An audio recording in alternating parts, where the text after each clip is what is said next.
probably won't come as a surprise that, just like with strings, lists, and tuples, you can use for loops to iterate through the contents of a dictionary. Let's see how this looks in action.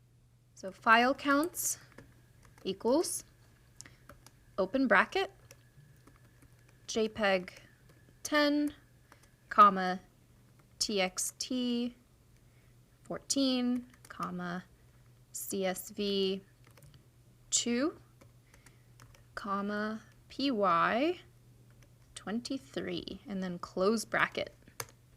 And then for extension in file counts,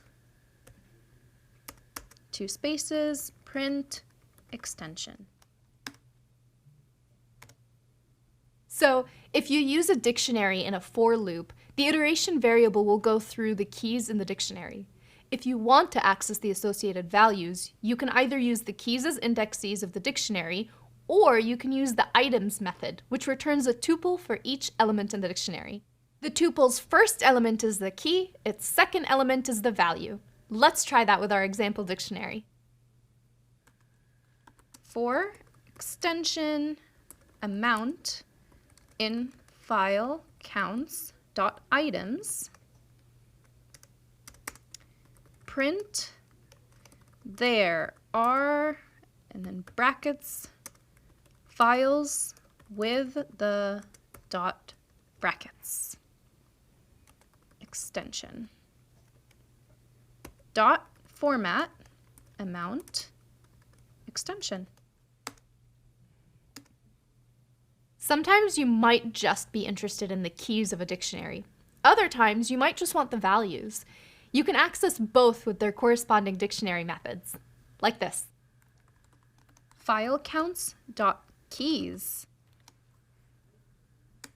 file counts dot values. These methods return special data types related to the dictionary, but you don't need to worry about what they are exactly. You just need to iterate them as you would with any sequence. For value in file counts dot values, print value. So we can use items to get key value pairs, keys to get the keys, and values to get just the values. Not too hard, right? Because we know that each key can be present only once, dictionaries are a great tool for counting elements and analyzing frequency.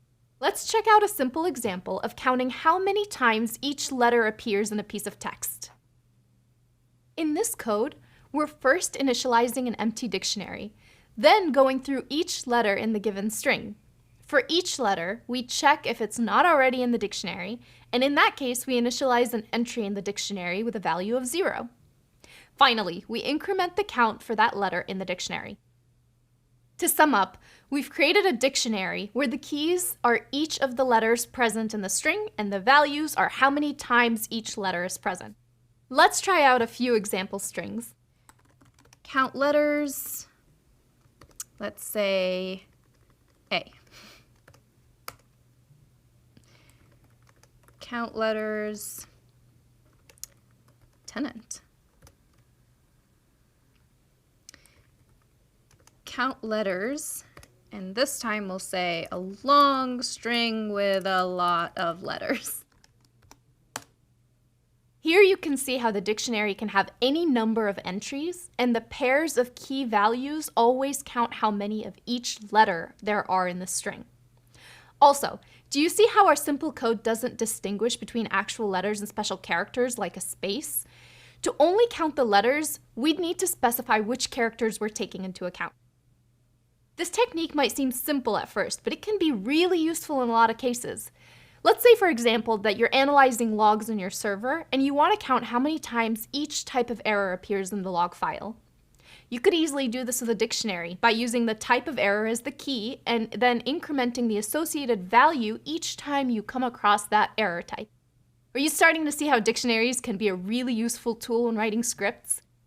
Coming up, we're going to learn how to tell when to use dictionaries and when to use lists.